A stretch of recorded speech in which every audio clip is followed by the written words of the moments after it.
Yes, directly. Invitations? Ah, look, I see Eugene Morgan's back in town. Hello, Sam. Good evening. Eugene Morgan. Welcome to see you. Yes, thanks. Let's go. It's Eugene. Eugene Morgan. He's a childhood friend of mine.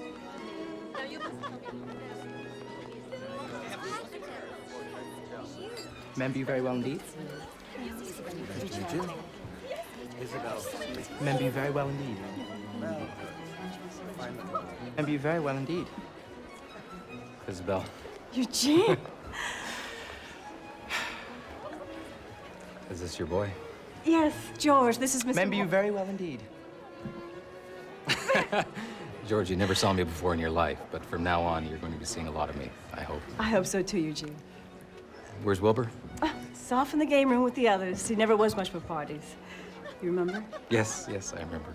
I'll come back for a dance. Please do.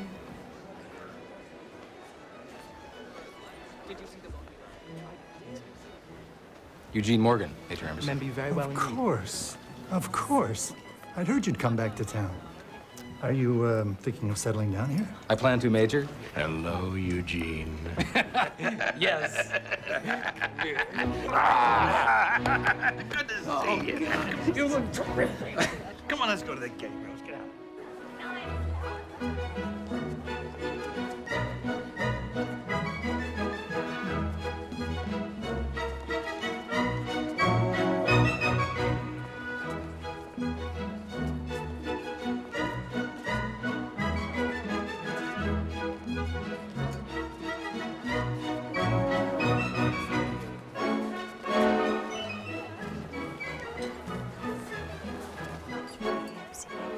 Remember you very well indeed. George, you don't remember her either, though of course you will. Miss Morgan is from out of town. Perhaps you might take her into the dancing. I think you've pretty well done your duty here. Be delighted. Nay. Who is that? I didn't quite catch his name when my mother presented him to you. You mean the queer-looking duck? I mean the aristocratic duck. That's my Uncle George, the Honorable George Amberson. thought everybody knew him. Looks though everybody ought to know him. Seems to run in your family. Well, I suppose most people do. Out in this part of the country especially. Besides, Uncle George is in Congress. The family likes to have someone there. Why? It'll make it pleasant when any of the rest of the family want to go traveling or things like that. I myself expect to do a great deal of traveling when I leave college.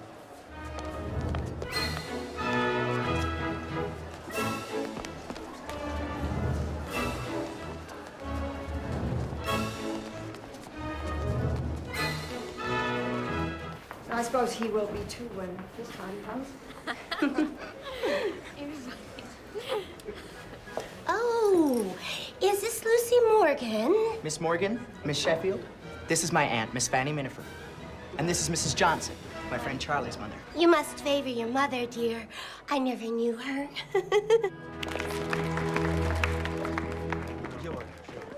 Hello, Lucy. Hello, Lucy. Hello, Lucy. Hello. Hello, Lucy. Lucy, could I have the next dance, please? Oh, yes, yes. It's Jeffrey. Jeffrey.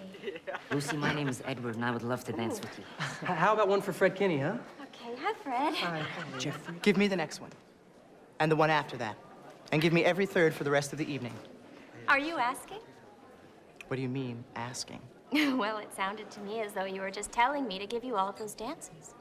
Well, I want them. Well, what about all of the other girls that it's your duty to dance with? They'll have to go without. Look here. I want to know, are you going to give me those? Good gracious. Yes. And my name is William. Oh, William. Alfred. Alfred. I'd love to dance right. with you.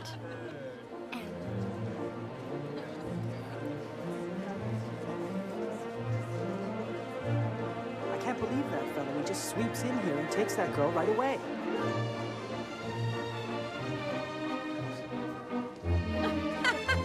Oh, Eugene, you're so funny. How's that for a bit of freshness? What was? That queer-looking duck waving at me like that. He meant me. Oh, you seem to know a good many people. Papa does. You know, he used to live here in this town before I was born. Where do you live now? We don't live anywhere. What do you mean you don't live anywhere? Well, we've lived all over. What do you keep moving around for? Is your father a promoter? No, he's an inventor. What's he invented? Well, just lately, he's been working on a new kind of horseless carriage.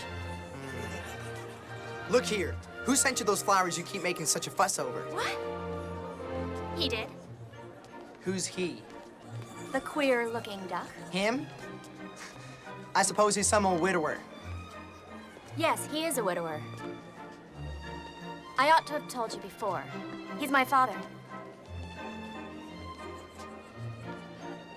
Well, that's a horse on me. If I'd known he was your father, of course, I would not have made fun of him. I'm sorry. Nobody could make fun of him. Why couldn't they? It wouldn't make him funny. It would only make themselves silly. Well, I'm not going to make myself silly anymore then. I don't want to take chances like that with you.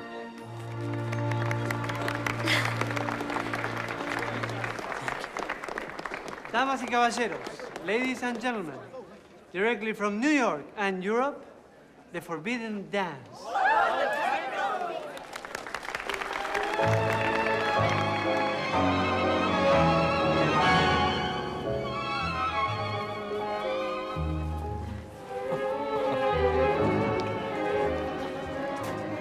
Hello, young namesake.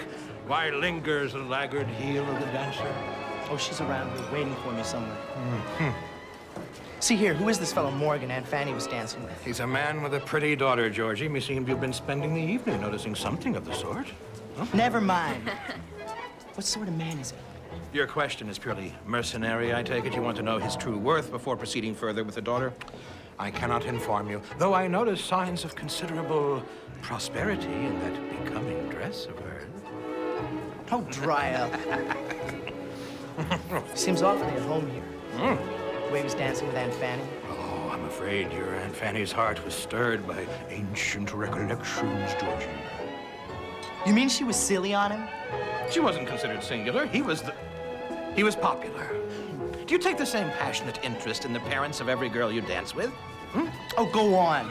I only wanted to know.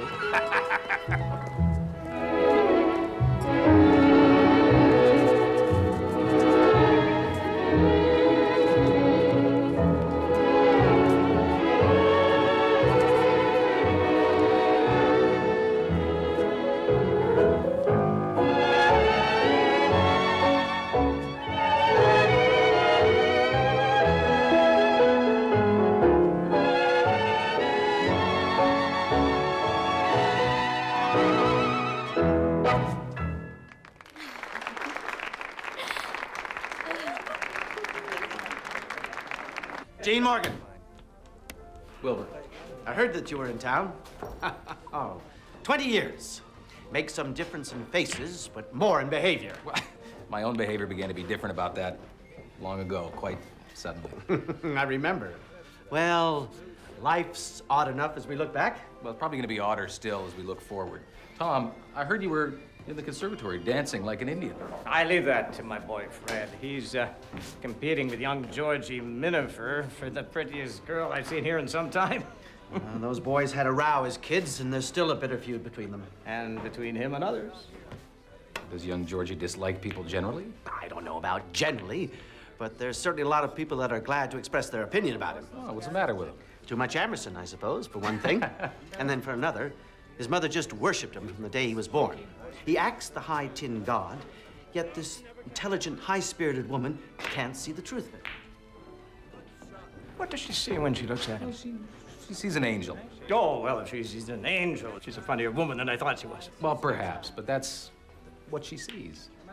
Mothers see the angel in us because the angel is there. Oh, you mean if a son cuts somebody's throat, then the mother can only see that it's possible for a misguided angel to act like a devil? And she'd be entirely right about that. Oh. What you're saying is Isabelle is always right. No. No. But in her mind, she always has been. Some people might think she was wrong once, you know? Oh, no. No, no. Oh, my Lord. It's just like old times starting all over again. Old times, not a bit. When times are gone, they're not old, they're dead. There aren't any times but new times. You're here. What are you studying in school? College. At the university, yes. What are you studying there? Lots of useless guff. Well, why don't you study some useful guff? What do you mean useful? Well, something you would use later in your business or profession. I don't expect to go into any business or profession. No? Certainly not. Why not? Take a look at him. That's a fine career for a man, isn't it? Businessmen, lawyers, politicians. I mean, what do they ever get out of life? What do they ever know? Where do they ever get? What do you want to be? A yachtsman. Oh, come on, come on! George! Come on! Excuse me! Excuse me! Out of the way! Out of the way!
Will you come again?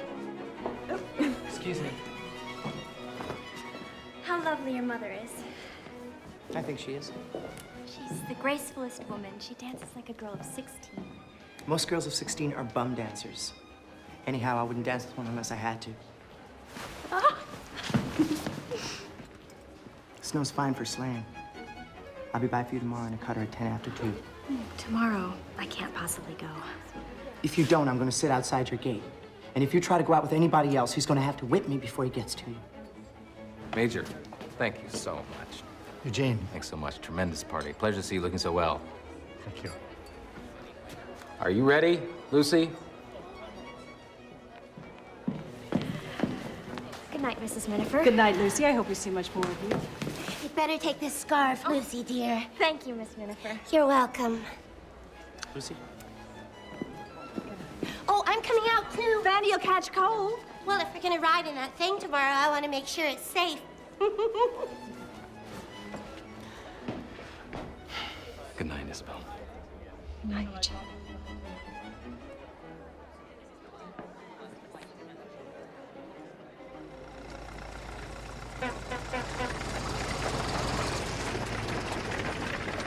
Thank you. Thanks.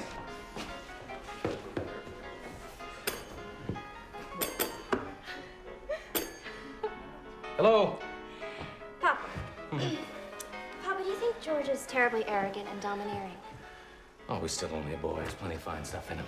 Can't help but be. He's Isabelle Amberson's son. You liked her pretty well once, I guess, huh, Papa? Yes, yeah, I still do. She's lovely. Lovely. I wonder What? how she happened to marry Mr. Minafer. Oh, Wilbur's all right.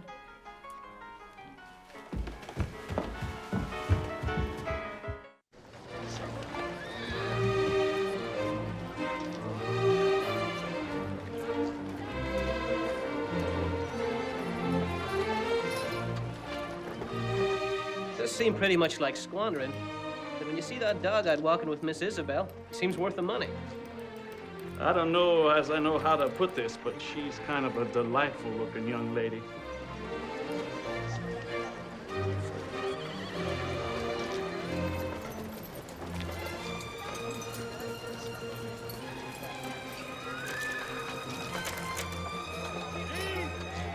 Come on, Gene! Show him how.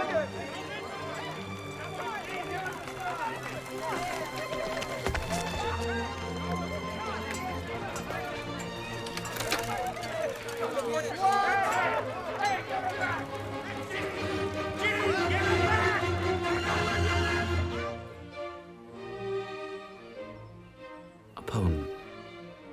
I am of old and young, of the foolish as much as the wise, regardless of others, ever regardful of others.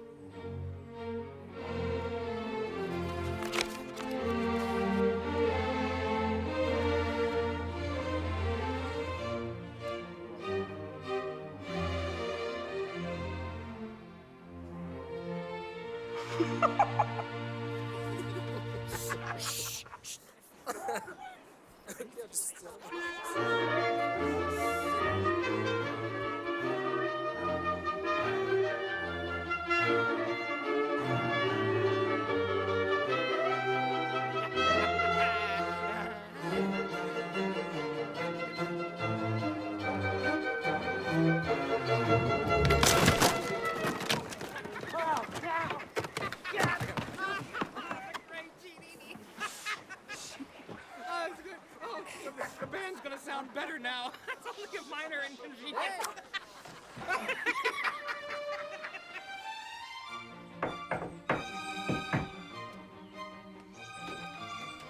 Is Miss Amberson at home? No, sir, Mr. Morgan. Miss Amberson's not at home. Thank you, Sam.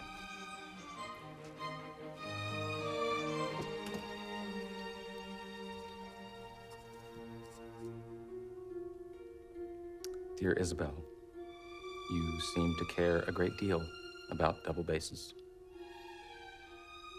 I promise never to break another.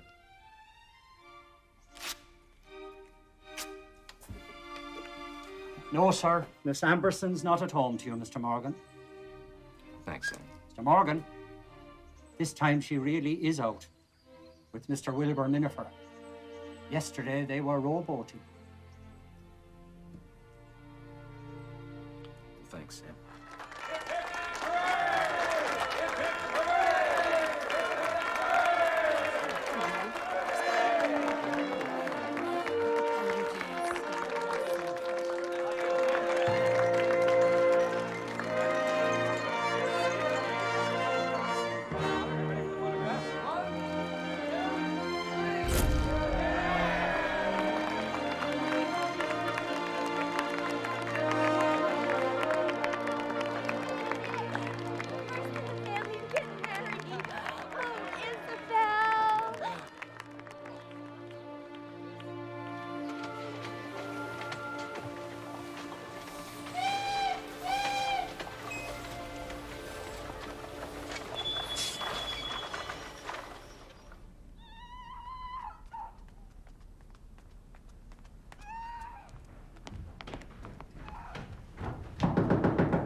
Gentlemen, please.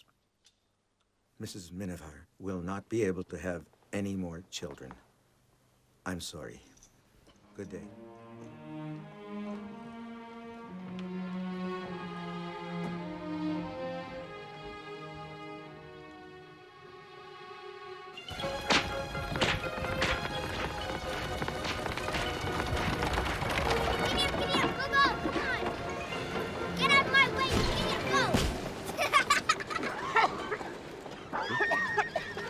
By golly, I guess you think you own this town. I will when I grow up. I guess my grandpa owns it now. You bet. Pull off your vest. Don't have to. Doctor says it ain't healthy.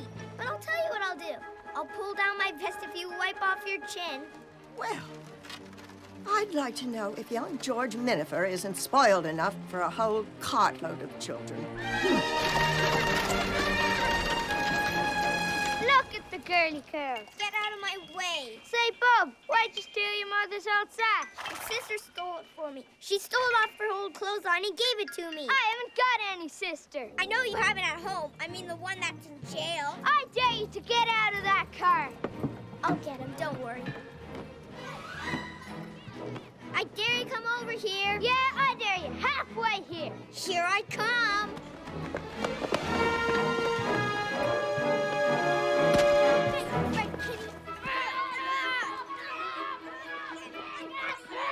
Boy! Here, boy! Here, boy! Now, that'll be enough of that. You Stop that, you. I guess you don't know who I am. Yes, I do know. And you're a disgrace to your mother. You shut up about my mother. She ought to be ashamed. A woman that lets a bad boy like you... Pull down your vest, you old Billy Goat. You pull down your vest, wipe off your chin, and go to hell. Pull down your vest, wipe off your chin, and go to hell. Did you say what he said you did, dear?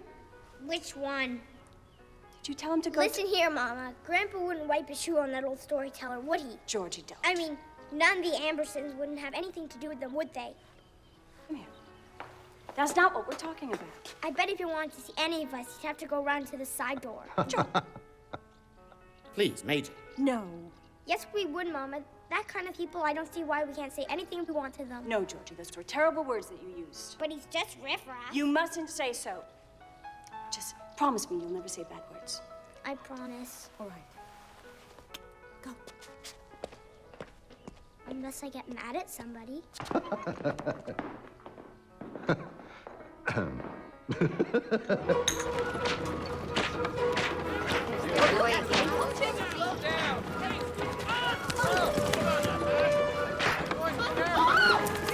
Got any sense? Watch it now. See here, bub. Does your mother know you're out?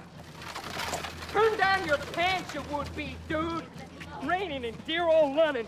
Get off the earth!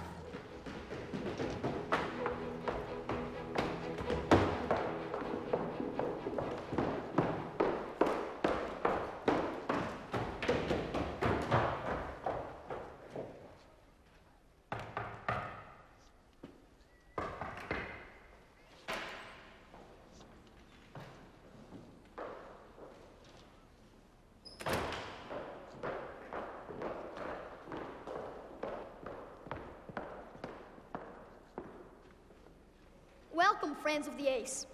Welcome, friends of the Ace. Take your seat in the secret square.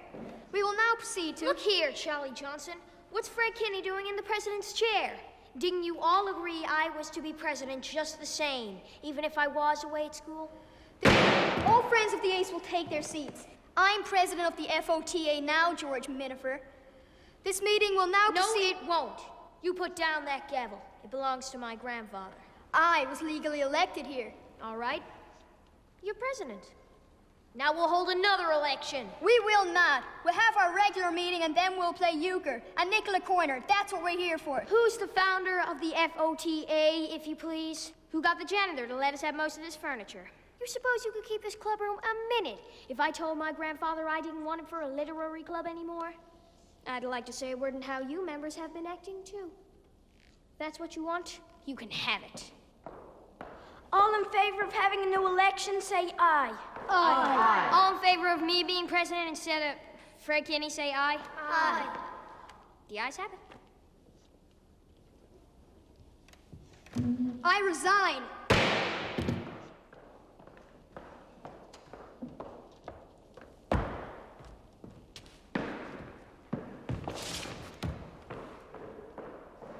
Old redhead Fred will be around next week. He'll be around bootlicking to get us to take him back in again. Now, I don't suppose there's any more business before the meeting. Anybody that's game for a little quarter-limit poker, or any limit, as they say, why, I'd like to have them sit at the president's card table. Your face looks like a snowflake on a lump of coal. Perhaps you better look at the reins. Because there's too much pink in your cheeks for a snowflake. We're going pretty fast, Mr. Minafer. Well, you see, I'm only here for 2 weeks. I mean the sleigh. I suppose your father thinks he can build a horseless carriage that can go that fast. They go that fast already sometimes. All of this land, 200 acres of it, my grandfather developed. He built the streets, set up statues and fountains. It's called the Amberson Addition. And that there is Amberson Boulevard. It must be from the soot. Somebody ought to see that these statues are kept clean. There's so many houses around here. My grandfather sold most of the lots. There aren't any vacant ones left. And there used to be heaps when I was a boy. A good many people built houses. Then the price of the land kept getting higher, and people sold part of their yards, and the people who bought them built houses. Oh. The way it used to be, it was like a gentleman's country estate. And that's the way my grandfather ought to keep it. These people do anything they want to. But how could he stop them if he sold them the land? It's theirs, isn't it? He ought to have all the tradespeople boycott them. All he'd have to do is tell the tradespeople that they wouldn't get any more orders from the family. The family? The Ambersons. I see. What are you laughing at now? You always seem to have some little secret of your own to get happy over. Always? What a big word when we only met last night. That's another case of it. One of the reasons I don't like you much is that you got this way of seeming quietly superior to everybody else. I have? Oh, you think you keep it sort of confidential to yourself. I don't believe in that kind of thing. You don't? No. I believe the world is like this. There are a few people where their birth and position puts them at the top, and they ought to treat each other entirely as equals. I wouldn't speak like this with everybody. You mean you're confiding your deepest greed to me? Go on, make fun of it then. Well, if you don't like my seeming quietly superior, from now on I'll be noisily superior. We aim to please. I had a notion before I came to get you today that we were going to quarrel. No, we won't. It takes two. Yeah! Go on! When we get this far out, we can see the smoke hanging over the town. Papa says it used to be nicer here when he lived here. From the way he talks, you think life here then was just one long midsummer serenade. There always seemed to be gold dust hanging in the air. I think that the gold dust he thinks was here is just as being young that he remembers. It is pretty pleasant to be young, isn't it? I wonder if we really do enjoy it as much as we'll look back and think that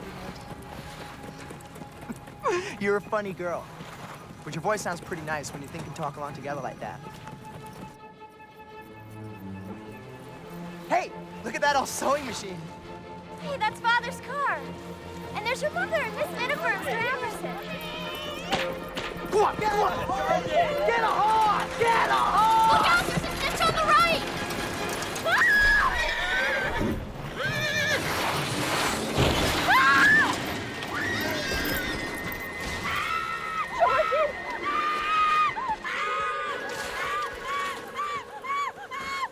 Lucy! Lucy!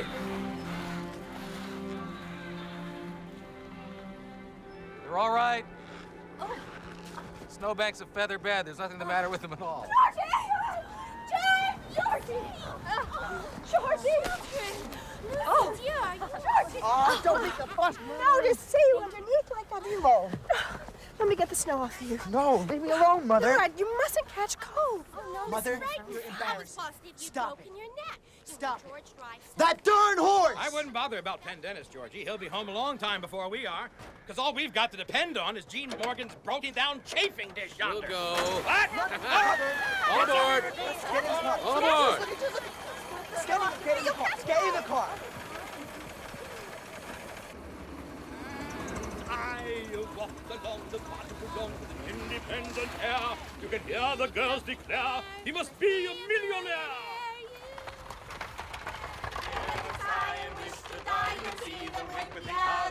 At the man who robbed the bank in Monte Carlo.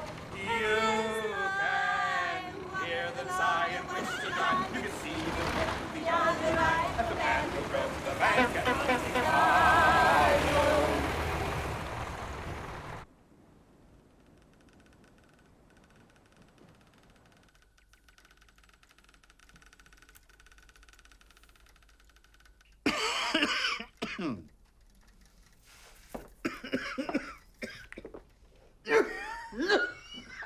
Look here. How about this man Morgan and his old sewing machine? Doesn't he want to get grandfather to put some money into it? Isn't that what he's up to? I bet he borrows money from Uncle George. He strikes me as that sort of a man. He was a fairly wild young fellow 20 years ago. He was a lot like you, Georgie. He spent too much money. Only he didn't have a mother to get money out of a grandfather to help him, so he was usually in debt. But I believe he's done fairly well of late years, so I doubt he needs anybody's money to back his horseless carriage. What's he got it here for then? People who own elephants don't take their elephants with them when they go visiting. What has he got it here for? I'm sure I don't know. Why don't you ask him?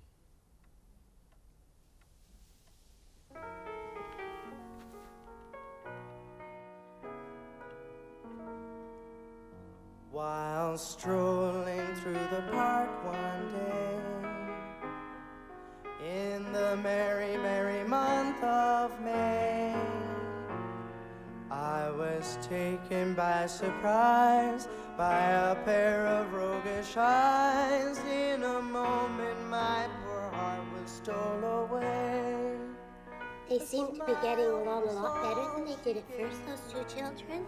They seem to always be having little quarrels of some sort at first. At least Georgie did, always being cross with her over nothing. Cross with her? My Georgie? Well, I've never seen a more angelically amiable disposition in my life. That's all the side of him you happen to see. Immediately raised my hand, and finally she remarked, I never shall forget that lovely afternoon. I met her at the fountain in the park.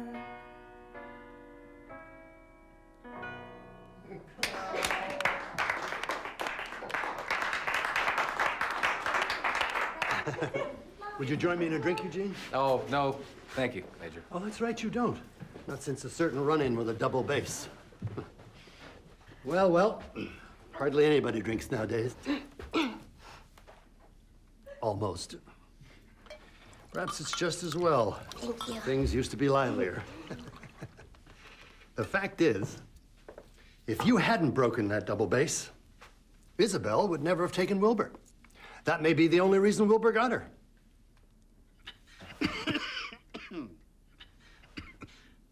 By Jove, I think she's blushing. Who wouldn't? Well, the important thing is that Wilbur did get her. And he not only got her, he kept her. There's another important thing. I mean, that is, for me, it's the only thing that makes me forgive that double bass for getting in my way. What is it? Lucy.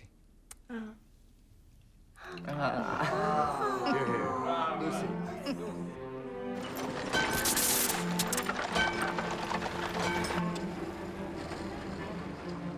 For heaven's sake, what's the matter? You're going away. Well, I'll be back, don't you suppose? I never could bear to see you go, that's the most of it. I'm a bit worried about your father as well. Why? It seems to me that he looks badly. Everybody says so. Nonsense. He doesn't look much different to the way he's looked all his life. That I can tell. He's been worrying about some investments, and I think that worry has affected his health. What investments? He hasn't gone into Mr. Morgan's automobile concern, has he? About 2 or 3 years ago, he and your Uncle George put almost everything they could get together into some stocks at some rolling mills. I'm afraid those mills haven't been doing well. What of that? You and I will look after him. We'll build him a little stone bank out the back if he busts up, and every morning he can go and put his pennies in it, and it'll keep him just as happy as he's ever been.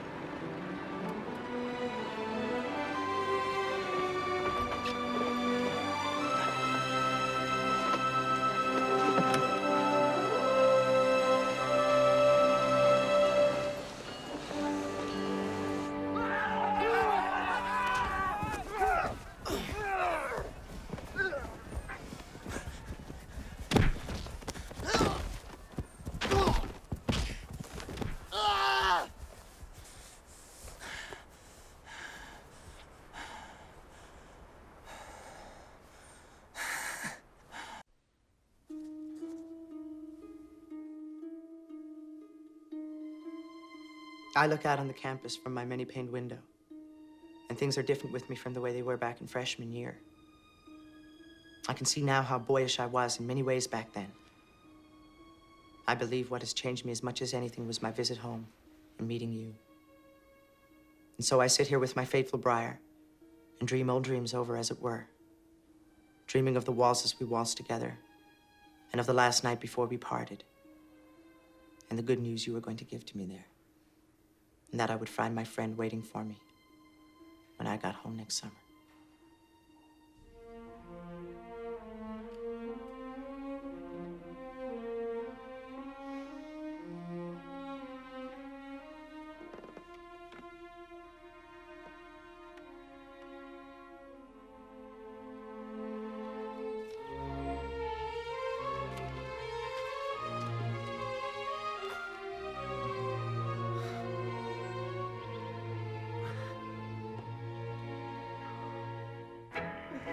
That telegram came this morning.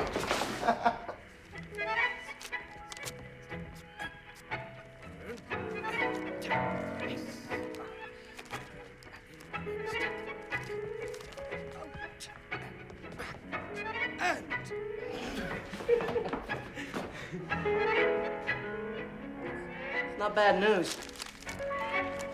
My father. She says I've got to go home.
yonder is where I roomed when I was here.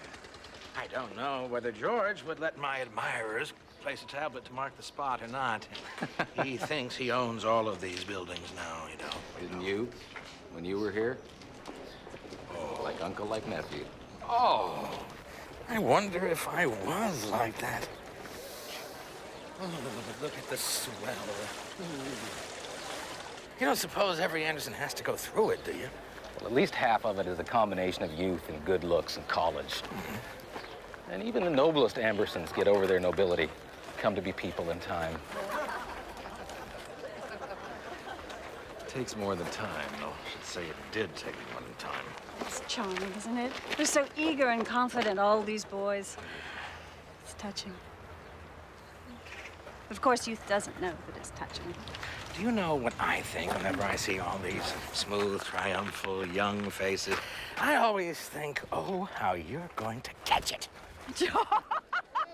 Yes, life is most ingenious. It has a special walloping for every mother's son of them. Well, maybe some of the mothers can take the walloping for them. Not any more than she can take on her own face the lines that are bound to come on her son's. Well, maybe times will change and nobody will have to wear lines. Times have changed like that for only one person that I know. The serenest brow is the one that believes the most.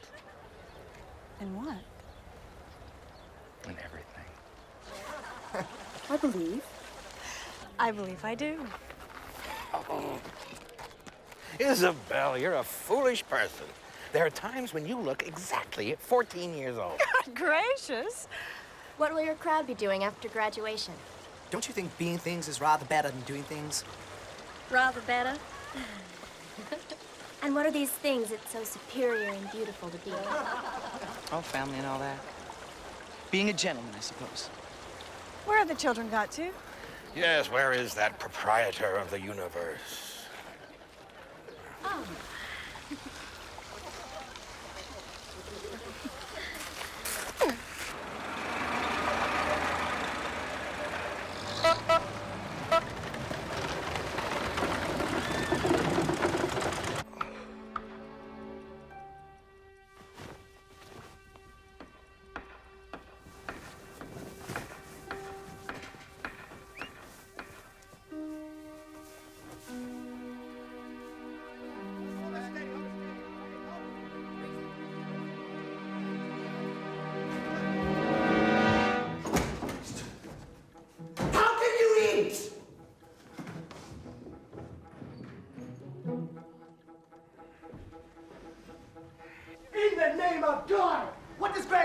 By doing such things? My private opinion is he desires to increase his income by building these houses to rent. In the name of God, couldn't he find any other way of increasing his income other than building them in the front yard? In the name of God, it would appear he couldn't. It's beastly. It's a damn degradation. It's a crime.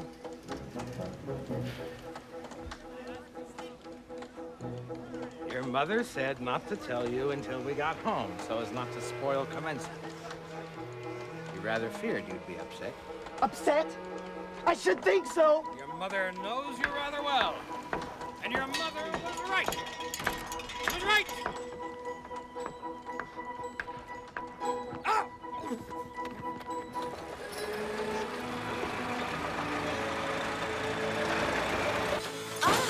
Be careful.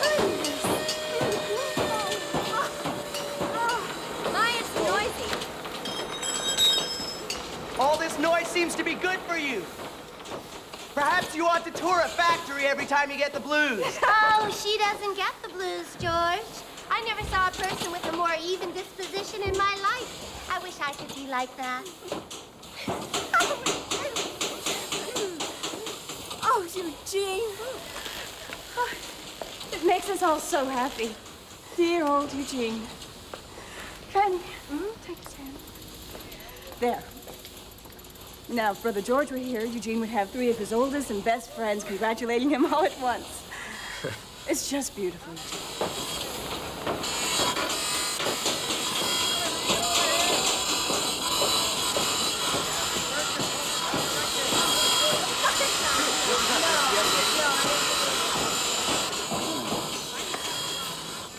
I used to write verse, if you remember. Yes, I remember. I don't recall I've written any for 20 years or so. I'm almost thinking I could do it again, just to thank you for making a factory visit such a kind celebration. Goodness, aren't they sentimental? People that age always are. They get sentimental over anything at all.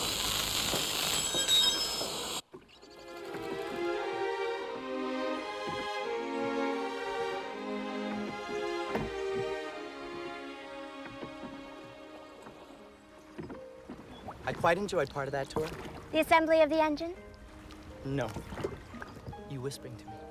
Blarney.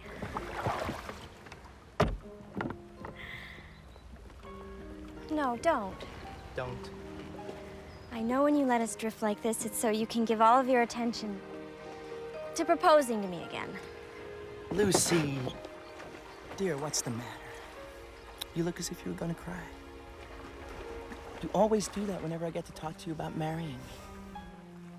Everything is just so unsettled. If you aren't the queerest girl, what is unsettled? Well, for one thing, you haven't settled on anything to do. At least if you have, you've never spoken to me about it. You really don't mean to have any regular business or profession at all? I certainly do not.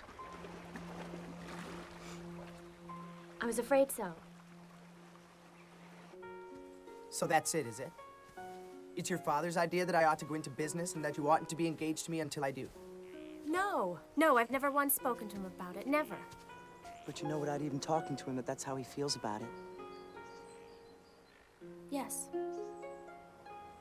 Lucy, don't you know that I love you? Yes, I do. Don't you love me? Yes, I do.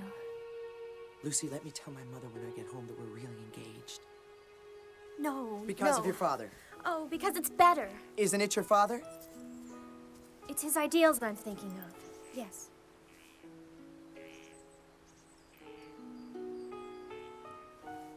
I know what you mean.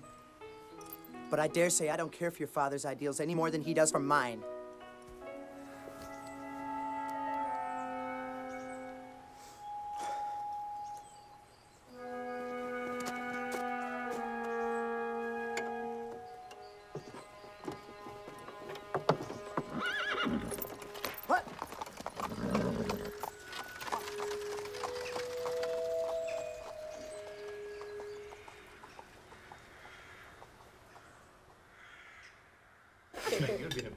Not I. Summer's almost gone and I've hardly seen Lucy. I miss my best girl. Oh, we all do. Well, Lucy's spending some time with a school friend, Major. Eugene, I hear someone's opened another automobile shop somewhere in the suburbs. I imagine they'll either drive you out of business, or else the two of you will drive all the rest of us off the streets. Well, if we do, we'll even things up by making the streets 5 or 10 times as long as they are now. And how do you propose to do that? But isn't the distance from a center of a town that counts? It's the time it takes to get there. This town's already spreading, and automobiles are going to carry city streets clear out to the county line. Dream on, fair son. But if people go to moving that far, well, real estate values in the old residence part of town are going to be stretched pretty thin. So you and your automobiles are going to ruin all your old friends, Eugene. Do you really think they're going to change the face of the land? Oh, they're already doing it, Major. And it can't be stopped. Automobiles are a useless nuisance.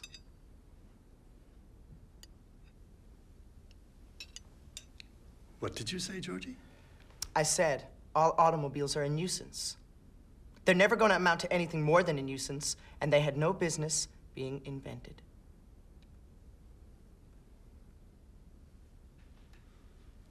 Of course, you forget that Mr. Morgan makes them, and also did his share in inventing them.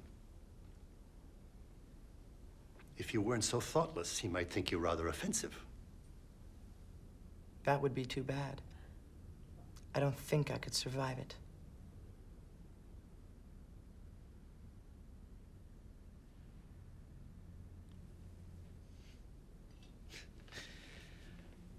Well, I'm not sure he's wrong about automobiles. With all their speed forward, they may be a step backward in civilization. It may be that they will not add to the beauty of the world, nor to the life of men's souls. I'm not sure.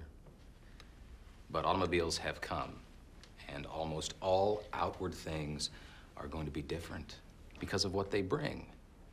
They're going to alter war, and they're going to alter peace. And I think men's minds are going to be changed in subtle ways because of the automobile. But you can't have the immense outward changes that they will cause without some inward ones, and it may be that George is right, and that the spiritual alteration will be bad for us. Perhaps 10 or 20 years from now, if we can see the inward change in men by that time, I shouldn't be able to defend the gasoline engine, but I'd have to agree with him that automobiles had no business being invented.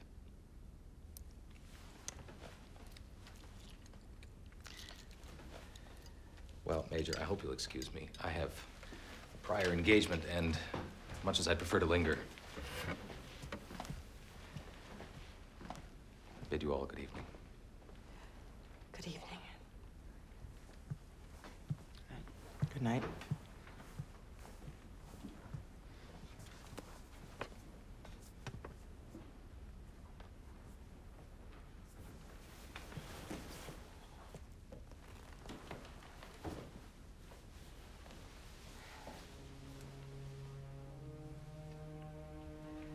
Georgie, dear, what did you mean? Just what I said. Oh, he was hurt. I don't know why he should be. I didn't say anything about him. Anyway, he didn't seem hurt to me. He seemed perfectly cheerful. What made you think he was hurt? Because I know him. You didn't mean him, you say, Georgie? By Jove, but you're a puzzlement. In what way, may I ask, sir? Well, it certainly is a new way to court a pretty girl. For a young fellow to go deliberately out of his way to try to make an enemy of her father by attacking his business. That's a novel way to win a woman. Eugene would never be anyone's enemy. He just couldn't. Last of all, Georgie's.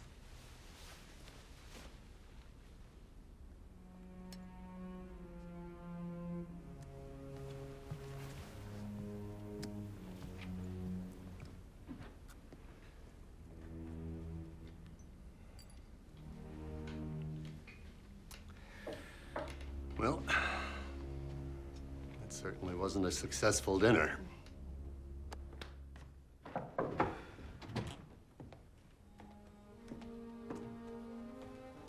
come to say goodnight. Good night.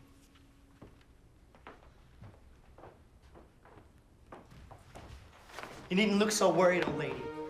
I won't be tactless with Morgan anymore. After this, I'm just going to stay out of his way. Darling, tell me something. Why don't you like Eugene? I've had the feeling from the very first that you never really liked him, and now I know that feeling is right. It seems so queer to me, given how you feel about his daughter. How do I feel about his daughter? Well, you certainly have never looked at another girl since Lucy Morgan came to town. And surely you've been best friends. What of it? It's only that I'm like your grandfather. I can't see how you could feel so interested in a girl and not be pleasantly disposed to her father. Well, I admit, there may be something in what you say, but the truth is, up until recently, I've only ever thought of Lucy as Lucy and Morgan as Morgan. I've never really thought of her as somebody's daughter. Probably you've got plenty of friends that don't much care for your son. Not at all, and if I knew anyone felt like that, I would... There, Mother. I really want to go to bed, Mother. Good night. But, George, you would like him if you just let yourself.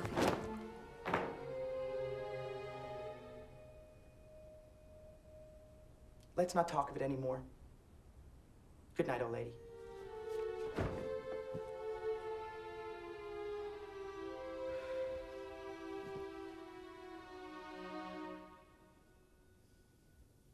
night.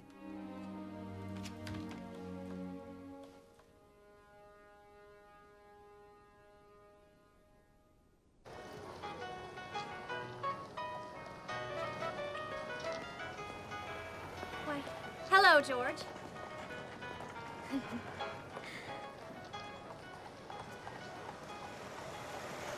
How do you do? I trust you had a pleasant time. I hope you're extremely... I beg your pardon? Nothing of the slightest importance. Good afternoon.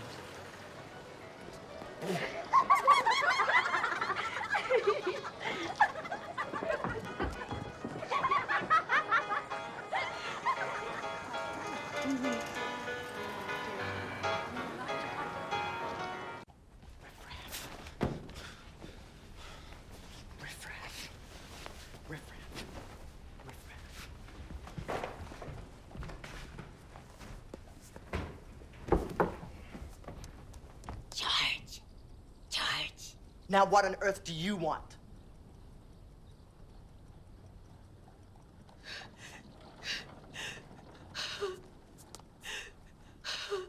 Oh, for the Lord's sake, what in the world is wrong with you? I don't think I can stand it.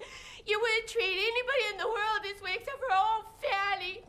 Old Fanny, you say. It's nobody but old Fanny, so I'll kick her. Nobody will resent it. And you're right. I haven't gotten anybody or anything in the whole world since my brother died. Nobody. Nothing. I never in the whole world would have told you if I had seen that somebody else had told you or you found out for yourself in some way. Somebody else had told me what? I'd found out what for myself? How people are talking about your mother. What did you say? Of course, I understood what you were doing. It puzzled other people at first when you began to be rude to Eugene because they couldn't understand how you could behave in such a way when you were so interested in Lucy. But I knew you'd give Lucy up in a minute if it became to a question of your mother's reputation, because you said reputation is the most important thing. What are you talking about? Everybody knows it. Everybody in town knows that your mother has never cared for any other man in her life except Eugene. Poor Wilbur. He was the only man alive that didn't know it. You say that they believe my mother is in love with that man? Of course. Just because he came over here and they went out driving? Mm-hmm. They think that she was in love with him before my father died. Why, George, don't you know that's what they say? You must know that everybody in this town thinks they're going to be married very soon. God knows I'm sorry for you, George. I wanted to say so, but I'm only poor old lonely Aunt Fanny, so whatever she says, even if it's in sympathy, pick on her for it. It's only poor old lonely Aunt Fanny. Someone must have told you. Who told you? What? Who told you there was talk? Where is this talk? Where does it come from? Who does it? Why, I suppose pretty much everybody. Who said so?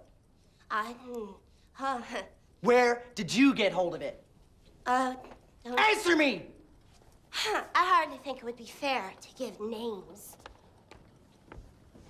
One of your most intimate friends is that mother of Charlie Johnson's. Has she ever mentioned it to you? She may have intimated. I say, has she ever talked about it with you? She's a very lovely, discreet woman, George, but she may have... I saw you two talking about it on the street. Do you deny it? I... Do you deny it? No. What are you going to do, George? George! George, what are you going to do? George, where are you going? Mr. Amberson. I mean, Mr. Minafer, I'm really delighted. Mrs. Johnson, I've come to ask you a few questions. Certainly anything I can do to help. You were talking with my Aunt Fanny about my mother this afternoon. Well, if we were discussing your mother, then it must have been a very pleasant conversation. I don't intend to waste time, Mrs. Johnson. You were discussing a scandal that involved my mother's name. Mr. Minafer. My aunt said that you repeated the scandal to her. I don't think your aunt could have said that. Well, we may have discussed some matters that have been a topic of conversation around town. Yes, I think you may have. That's why I'm here, and that's what I intend to find out. Don't tell me what you intend, please. And I would prefer that you keep your voice not quite so loud in this house, which I happen to own. Now, if I discuss this matter with your aunt, you can make sure that it was in the most charitable spirit, and without sharing other people's disposition to put an evil connotation on. Other people? That's what I'd like to know about these other people. I beg your pardon? You said that other people talk about this? Well, I presume they do. How many? What? How many other people talk about this? Really? This is not a courtroom, and I am not a defendant in a lawsuit. You may be. I intend to know just who dared to say these things. Even if I have to force my way into every house in this town, I'm going to make them take every word of it back. I intend to find out the name of every slanderer who spoke of this matter to you. I mean to know. You'll know something pretty quick. You'll know you're out in the street. Now, please to leave my house.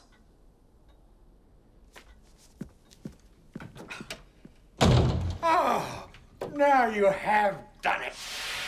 What do you mean? What have I done that wasn't honorable and right? Do you think these riffraff can go around bandying my mother's name? They can now. What do you mean by that? Gossip is never fatal, Georgie, until it is denied. Gossip almost never does any harm until some defender makes a controversy. See here, I didn't come to listen to philosophy. You asked me what you've done, and I'm telling you. People who have repeated a slander either get ashamed or forget it. Challenge them, and in self-defense, they believe everything they've said. What do you think I'll be doing? Nothing helpful. The more you do, the more harm you'll do. Didn't you understand me when I told you that these people say that my mother means to marry this man? I don't see anything precisely monstrous about two people getting married when they're both free and care about each other. What's the matter with them married? It would be monstrous. Oh, don't be so theatrical. Come back here. Georgie, you mustn't speak to your mother about this.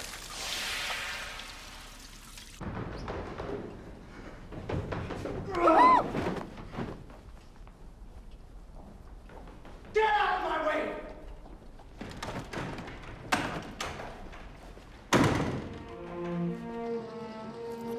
And I tried on this ridiculous dress. You should see it. It didn't even fit me. It's so fun. I was left popping right at the side. Here you go, sir. Seeing the look on the shopkeeper's face when I was standing So what are you there. going to do? I don't know, but we might find something. Can I get you anything else, please? Oh, hello. I think we might want another couple of beers.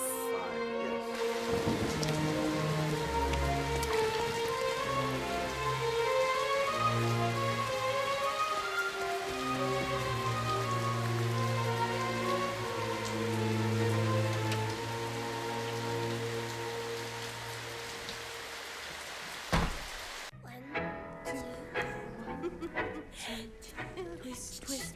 One, two. Turn. Turn. What? Ah! No. Okay. One, two. Twist, twist. Turn. One, two. I'm sorry.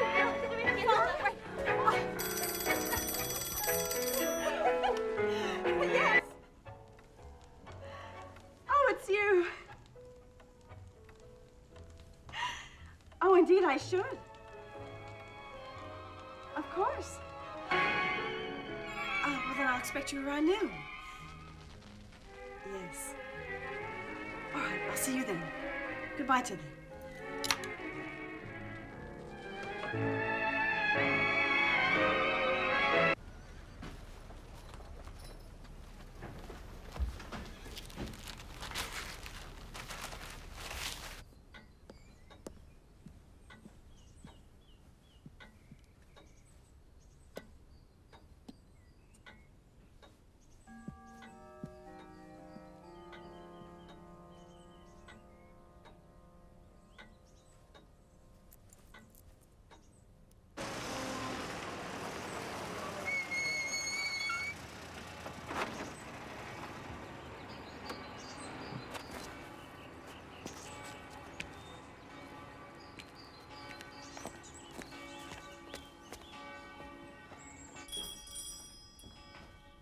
You needn't mind, Mary.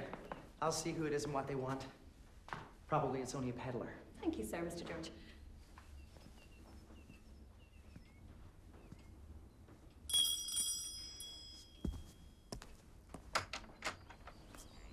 How do you do, George? Mrs. Minafer expects to go driving with me, I believe. So, if you'd be so kind as to send her word that I'm here. No. Beg your pardon? I said she... I heard you. You said you had an engagement with my mother, and I told you no. What is the difficulty? My mother will have no interest in knowing that you came for her today. Or any other day. I'm afraid I do not understand you. I doubt if I could make it much plainer, but I'll try. You're not welcome in this house, Mr. Morgan. Not now or at any other time. Perhaps you'll understand this.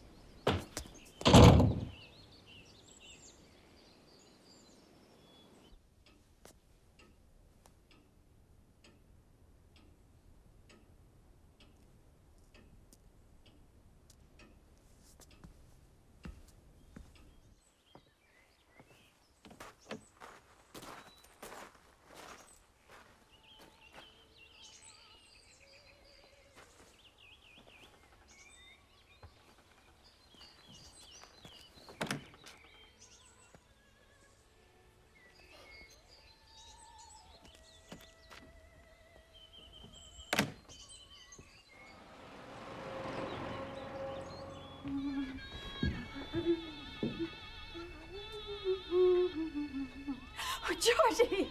Dear, I waited lunch almost an hour for you, but you didn't come. Did you lunch out somewhere? Yes. Did you have plenty to eat? Yes. Are you sure? Wouldn't you like Maggie to get you something at the dining room, or they could bring it to you here if you think it would be cozier? No. Gracious, Georgie, you have been investing.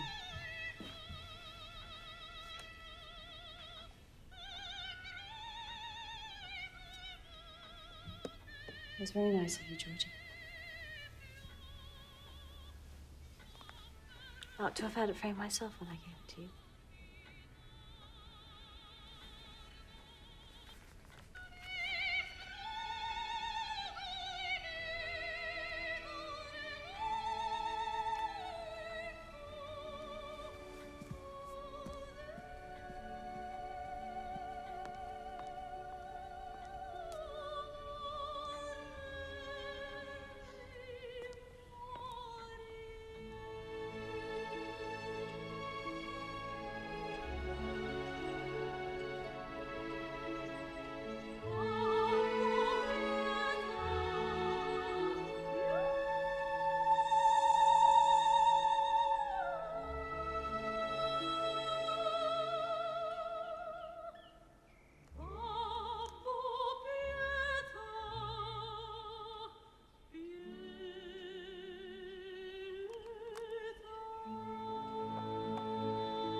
Isabelle, I'm sorry to disturb you, but I must speak to you upstairs.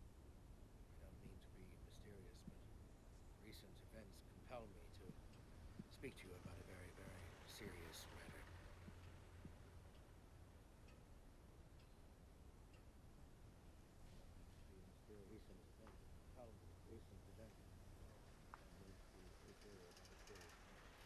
I can guess what that was about. He's just told her what you did to Eugene. You go on back to your room. You're not going in there. Georgie, you get away from that door. George, you listen to me. You yell at her. You come here, I will not. We're going upstairs.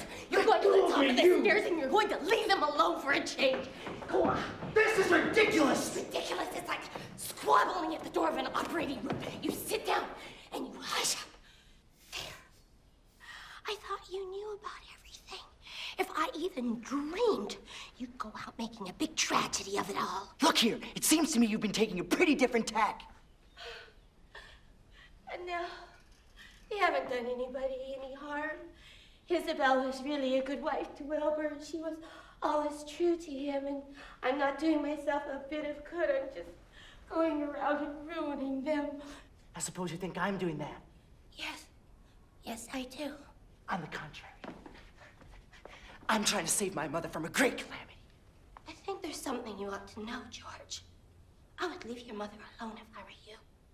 I don't think she's very well. It's nothing. It's nothing at all. Well, she's trying to keep it from you, but she goes to a doctor regularly. You stay here. Stay here and you let them alone. Just don't go down. Let her alone.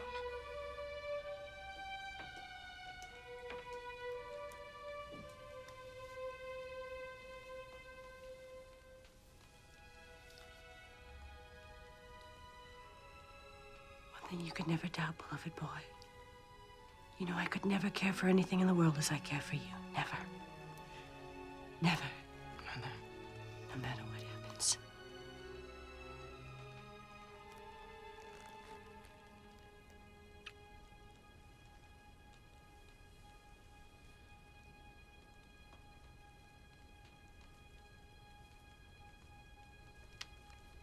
I want you to read this.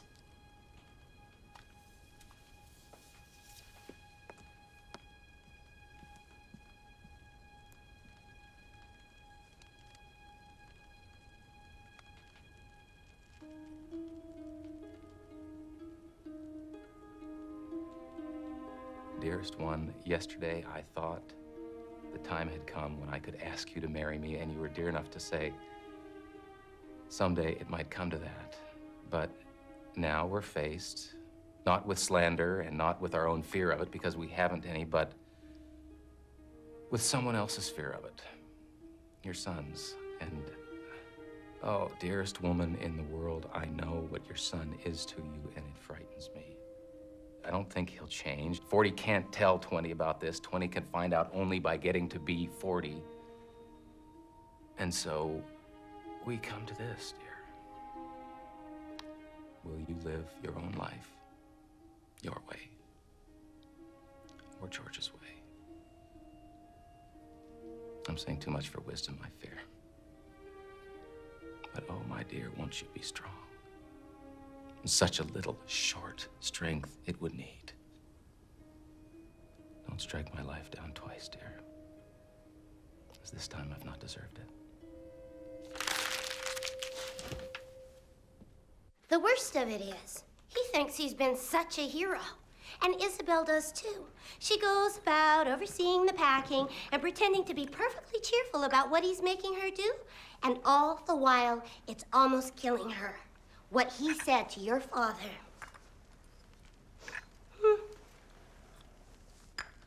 Now, you must come and see me.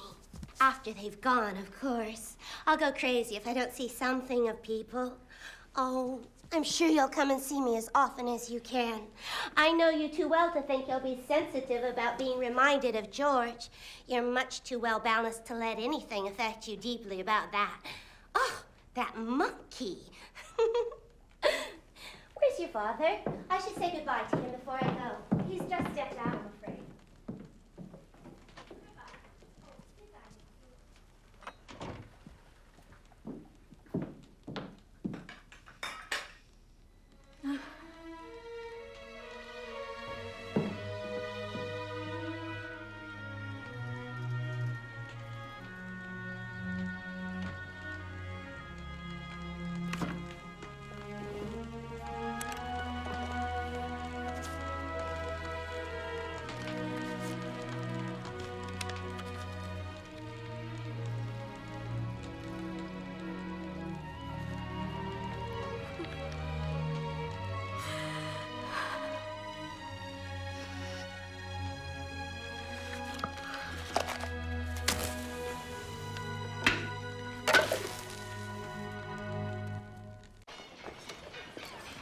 Good afternoon, Mr. Minafer. Mr. Johnson.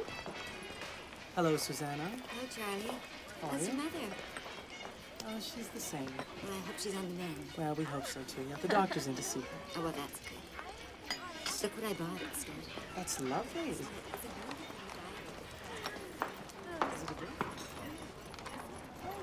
yourself. Hello, George. Lucy, I want to tell you something. Well, I hope it's a lively something then. Papa's been so glum today, he's scarcely spoken to me. I'd be glad if you'd tell me a funny story. Well, I may seem one to you.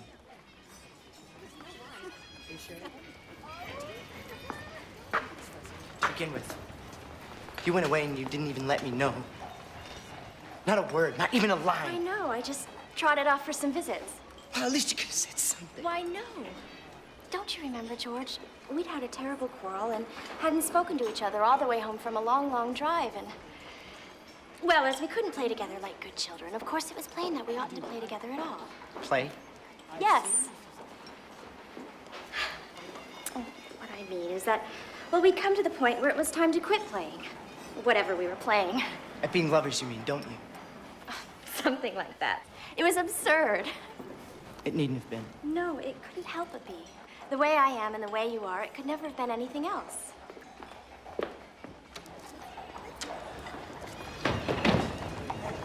Well, this time I'm going. That's what I wanted to say. I'm leaving tomorrow night indefinitely. Well, I hope you'll have ever so jolly a time. I don't expect to. Well, then if I were you, I don't think I'd go. Lucy, this is our last walk together. Evidently, if you're leaving tomorrow night. Lucy, this may be the last time I'll ever see you. In my life. Well, you're not going away, are you, to live? No. No, and even if you were, well, you'd be back for visits. I don't know when I'm coming back. Mother and I are leaving tomorrow night on a trip around the world. Your mother's going with you? Good heavens! Doesn't it make any difference to you that I'm going? Of course. Will you be gone long? I've made no plans at all for coming back. Ooh, that does sound like a long trip. Will you be traveling all the time, or will you stay in one place? See, I think it would be just lovely Lucy! I can't stand this any longer. I can't stand this! Ah! I'm just about to walk into this drugstore here and ask the clerk to give me something to stop me from dying in my tracks. It's quite a shock. What is? To see how much you've cared for me. To see how much of a difference this makes to you. Oh, George. George, surely you don't want me to do pathos on a downtown corner. I can't stand this any longer. Goodbye, Lucy. It is goodbye. I think it's goodbye for good. Goodbye. I hope you'll have the most splendid trip. Give my love to your mother.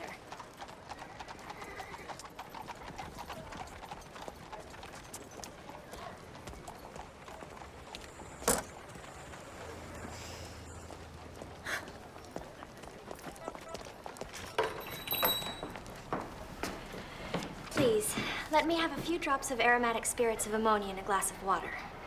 Yes, ma'am.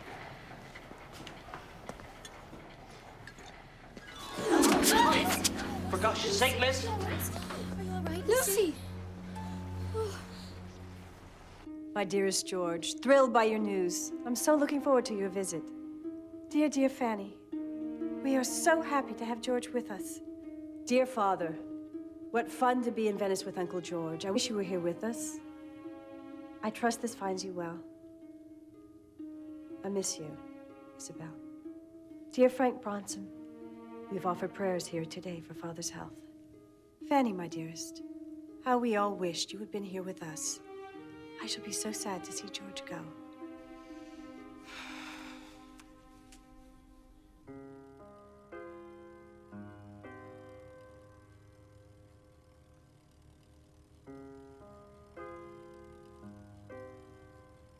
This has been a good holiday for you, dear.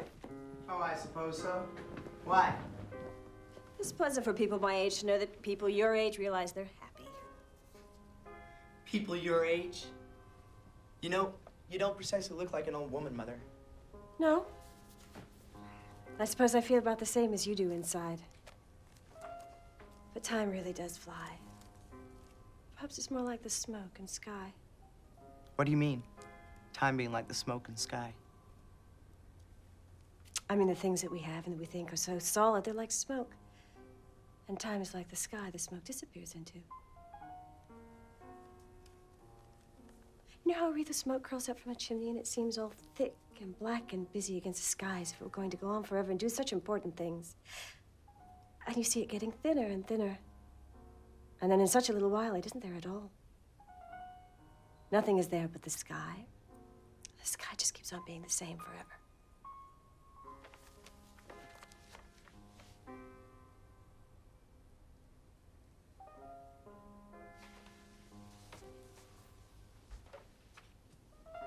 I don't see much resemblance between time and the sky.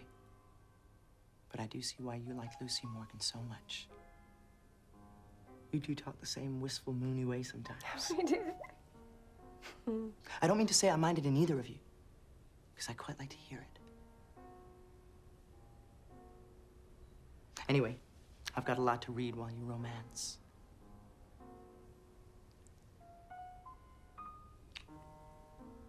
Au revoir, madame. Au revoir.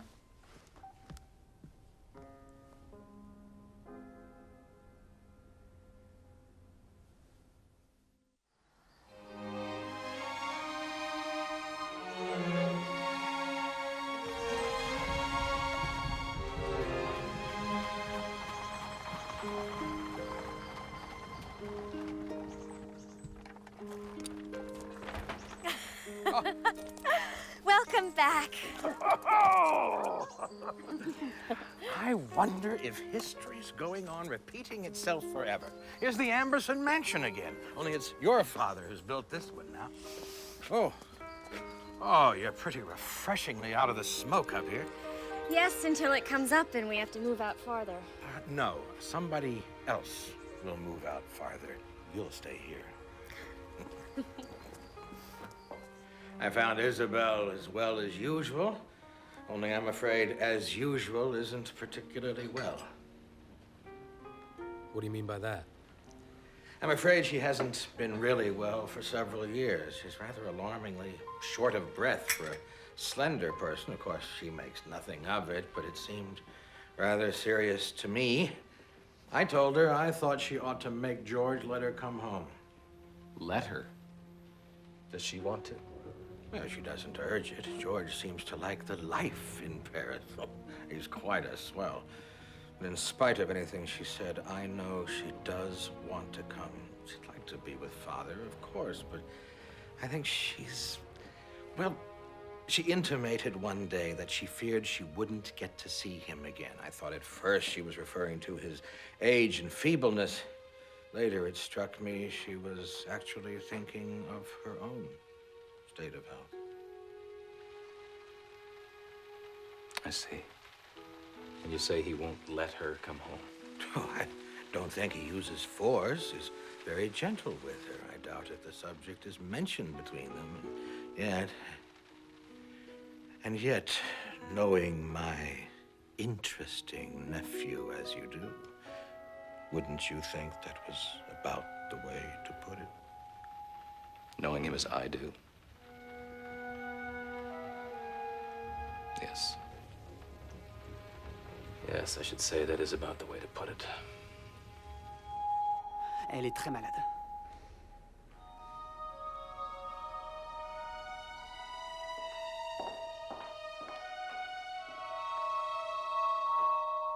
Il me semble que vous devriez la ramener en Amérique. Elle se sentira mieux chez elle.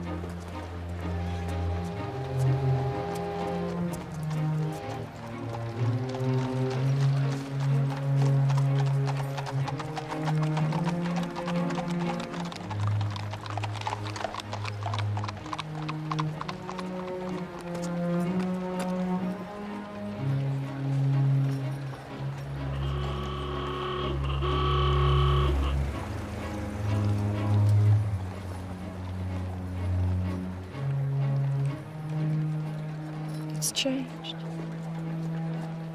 It's changed. Well, you mean the town? You mean the old place has changed, don't you, dear? Yes. It'll change to a happier place now that you are back in it. Oh, dear? I'm going to get well again.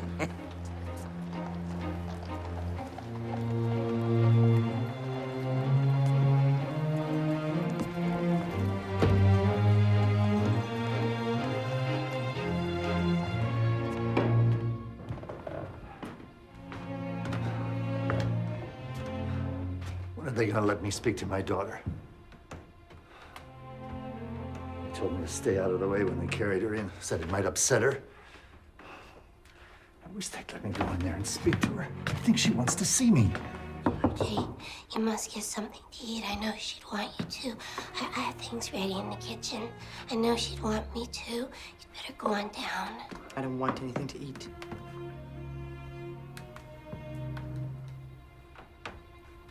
God, I never thought this thing the matter with her could ever be so serious. Mr. George will be right down, Mr. Morland, sir. Thank you, sir.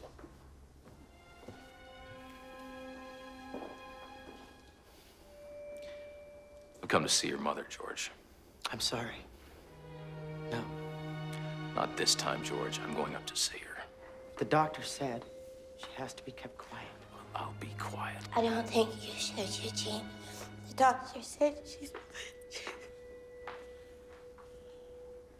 Fanny's right, Jean. Why don't you come back later?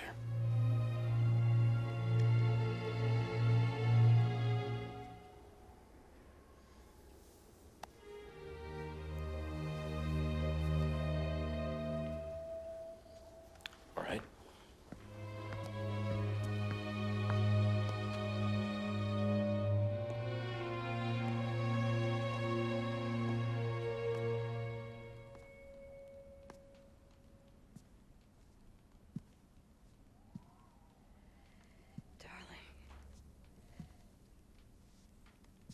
Did you get something to eat? Yes, Mother. All you needed. Yes. Are you sure you didn't catch cold coming home? I'm all right. Oh, good. Oh, it's sweet. So sweet. What is? I get to feel my hand on your cheek. I can feel it.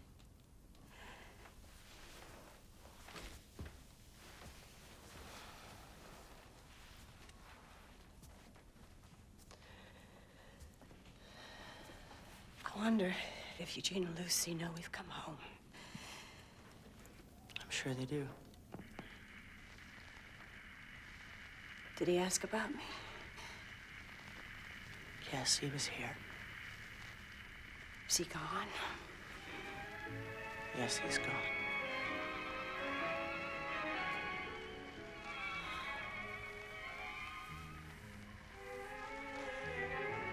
I should like to have seen him. Just one.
George.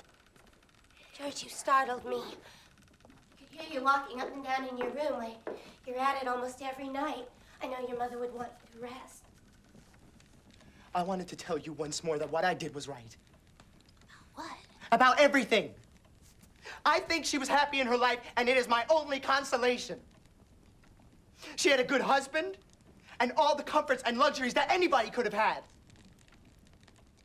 Do you deny that what I did was right? I don't pretend to judge, George, here. I know you think what you did was right. What else was I to do? How else could I protect her from the talk? You died down before long. If I hadn't acted as I had, that slanderous old Mrs. Johnson would still be slandering my mother today. No, she's dead. Okay, one of the others, they would have. No, things are so changed, Georgie. The other people, one hardly knows what's become of them. You mean to tell me that if I just let things go on, it would all turn out fine? I'm not saying so. You're afraid to. It's not all my responsibility! If you were so sure that you were wiser than I, you could have stopped it. No, Georgie. No one could have stopped you. You were too strong. And what? She loved you too well.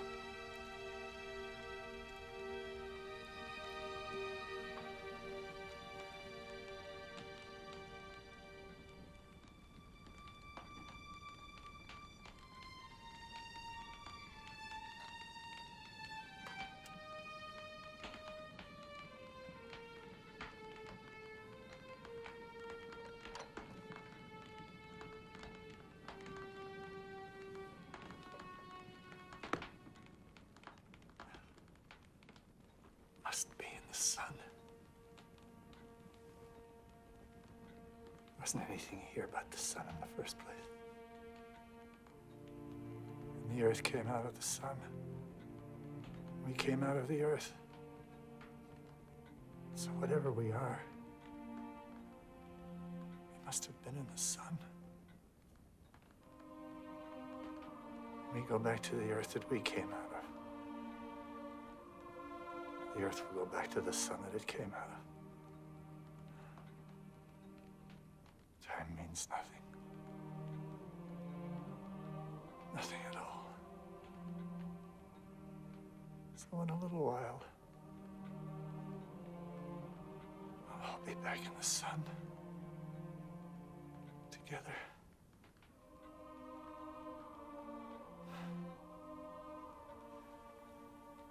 I wish.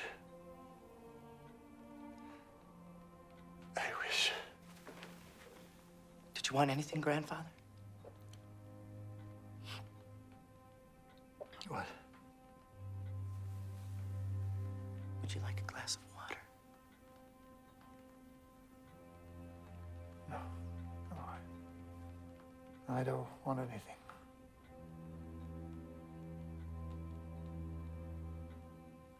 I wish somebody could tell me.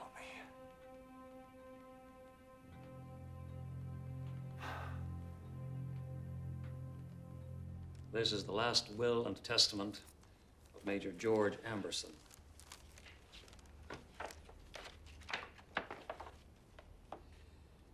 I, Major George Amberson, being of sound mind and body, do hereby declare, as I am a gentleman, that the following expresses my true desire and sincere wish for those of my family as named herein. And also I hereby bequeath those items as mentioned hereafter, the said items being rightfully due from myself, George Amberson.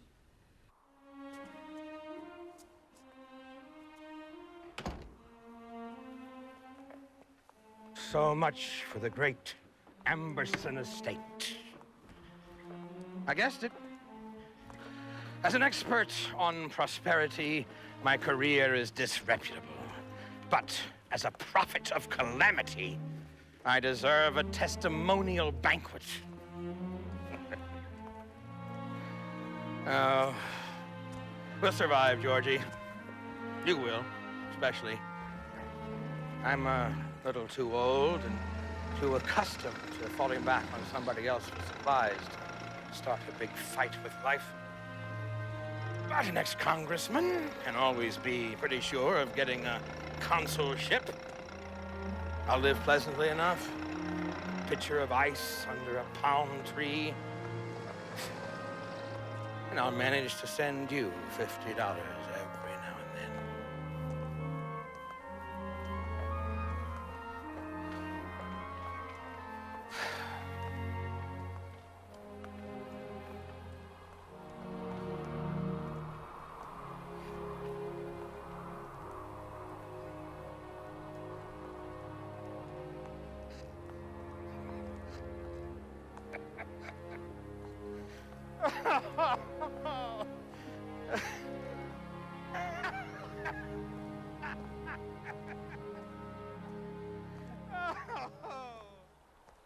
Yes, I can appreciate that they're all fine objects, but I'm afraid at this time that's going to be my best offer. You understand? Yes, I understand. The market. Yes, of course. Did you sign here? Certainly. That's fine. Thank you very much. Right this way. Thank you. I think I know my way downstairs. As you wish. Thank you. Have a pleasant afternoon.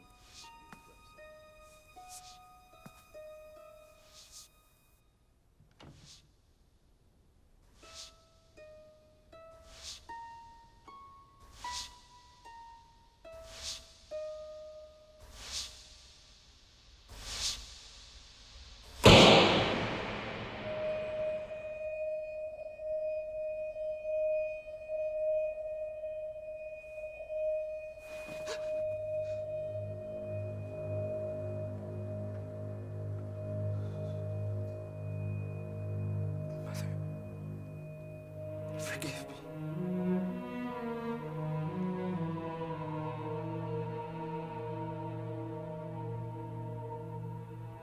Forgive me.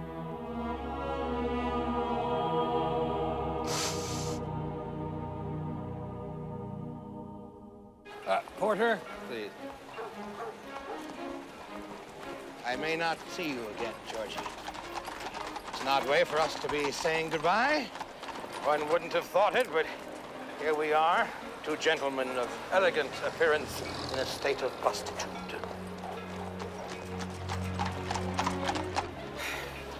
We can't ever tell what will happen at all, can we?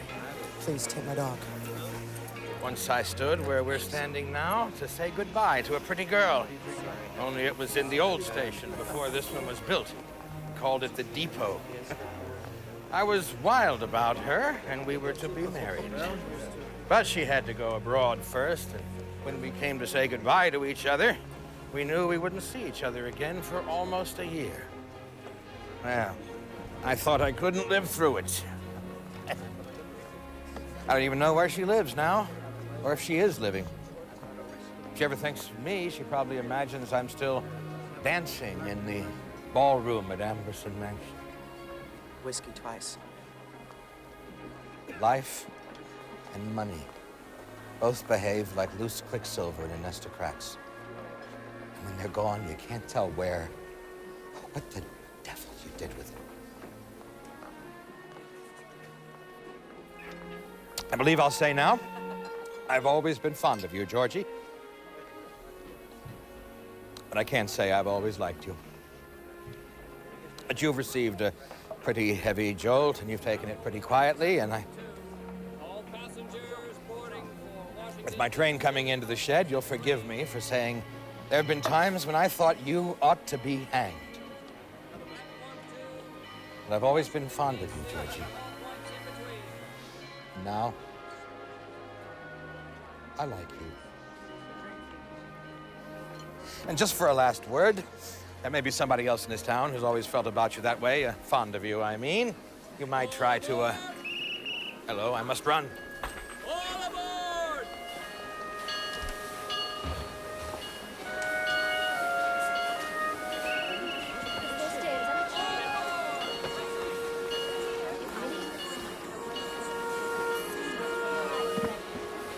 I'll send back the money as fast as they pay me.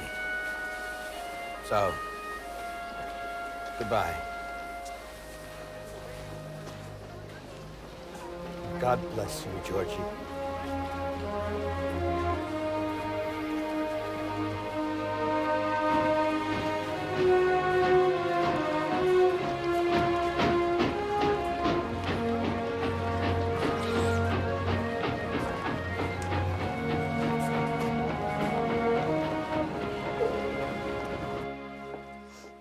By this time tomorrow, we'll be in our new home, Georgie. And I'll make a nice home for you, even out of a 3-room kitchenette apartment. You'll see. It'll be good to be among nice people, people who know who we are. It's about this new apartment that I wanted to speak. What? I'm sure it's just what you like, but I've decided on another arrangement for myself. You're going to leave me in the lurch. Get up, Aunt Fanny. I can't. I'm too weak. You're going to leave me in the lurch. For heaven's sake, get up. Stop sitting with your back against the No, stove. it's not hot, it's cold. We ran out of coal a long time ago. I wouldn't mind if it was hot. I wouldn't mind if it had burned me. Get up, come on. No. I'd be a burden on you. I'm to get $8 a week. You'd be paying more of the expenses than I would. I'd be paying. Certainly you would. You'd be using more of your money than you should. My money? I got $28, that's all. Until the interest is due again. No, there's no interest because there's no more principal. But Uncle George said you had more money. Uncle George said you had enough money to fall back on. He said you lost more money you should in the headlight company, but that's all right. I lost it all. It seemed a sure way of making a fortune out of a little bit of money. Good Lord, did you have to wait till now to tell me? I couldn't tell it till I had to. It wouldn't have done any good. Nothing does any good in this whole world. I tried to be practical. I was trying to look for a place for us to live. I knew you didn't want me. I knew it. But I knew you shouldn't be left alone in this world. I knew your mother would want you to be looked after and have a home. I walked my heels down looking for a place for us to live. I did. I walked all over this town. I wouldn't take a streetcar no matter how tired I got because I didn't want to spend 5 cents. And now you wanted to leave me in the lurch. You want to leave me in the lurch.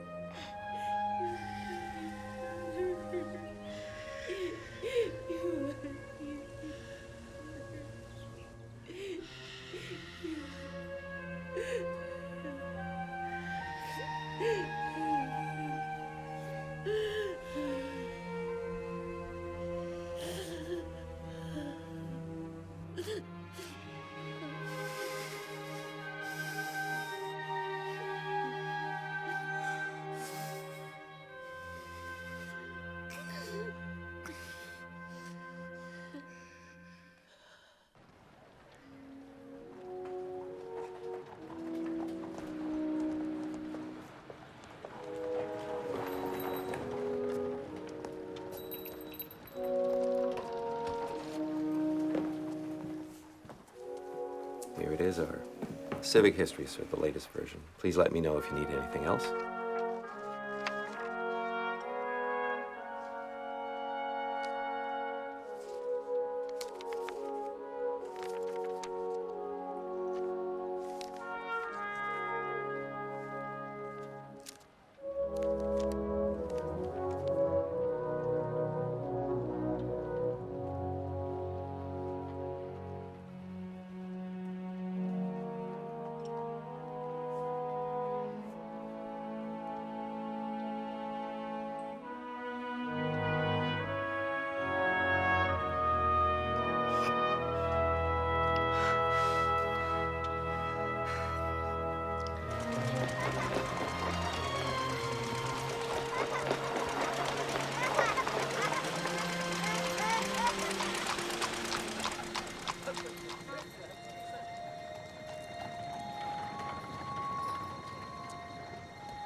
Lucy? Lucy? Lucy? Look out! What do you get out of the way? Look out! Look out! Get out of the way! Look out! Oh, God!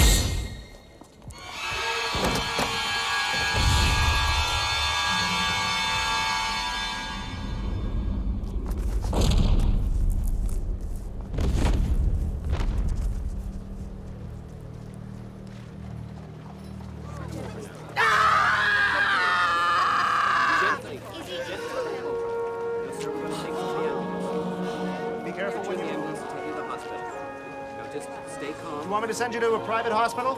No!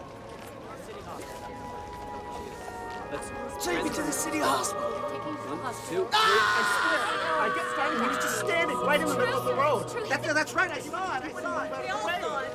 Go back. I couldn't stop quickly. Give me some space, please. Stand back. Stand back. Oh, but... Just move.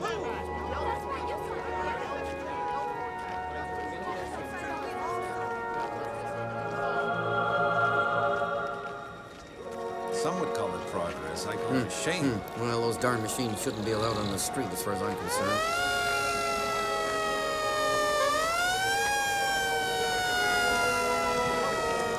Funny what he says to the little cuss that done the damage. That's all he did call him. Nothing else at all. The cuss that broke both his legs for him, God knows what all. What was it? Riffraff. What's the prognosis? We don't know yet. It's critical. Nurse. Do you want something?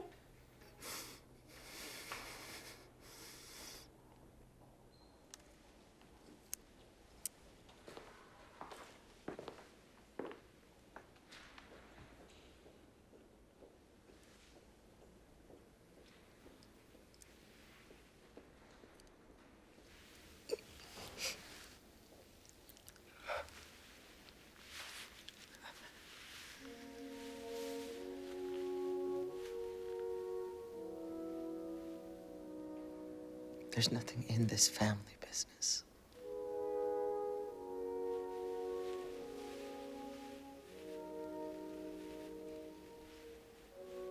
Even George Washington. It's only something in a book.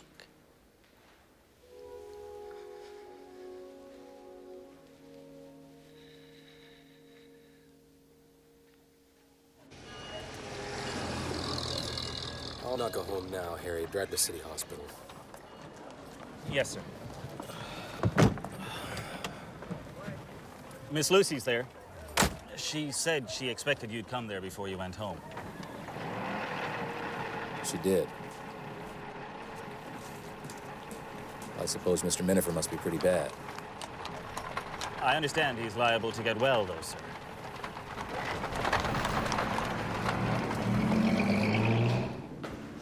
Fanny?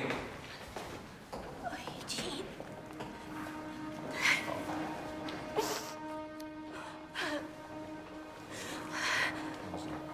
Oh, he's right here. He's down local here. Fine.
You must have thought my mother wanted you to come here so that I could ask you to forgive No. Just to take your hand.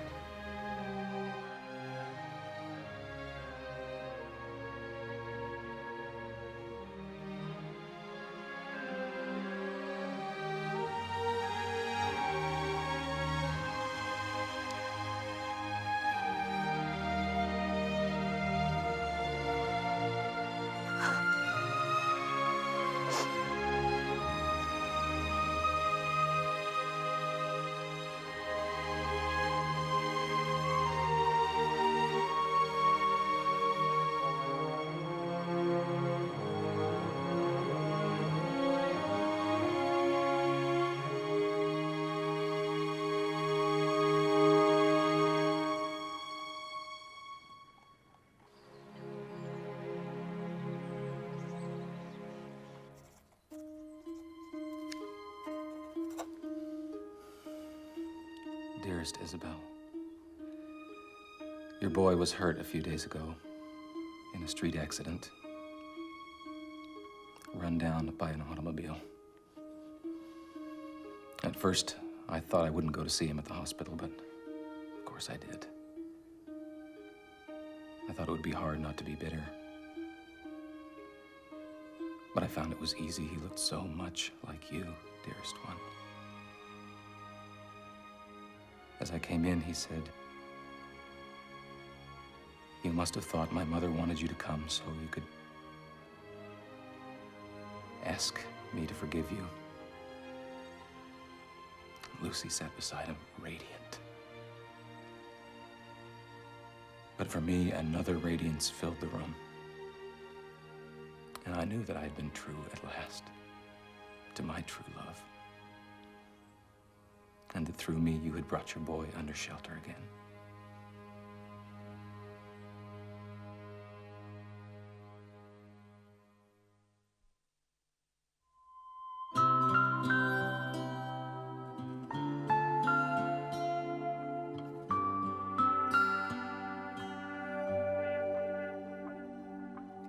How could we decipher the meaning of love? Where's the password? Where's the hidden clue? Where does love come from? What is the mystery? Why do we feel love is so taboo?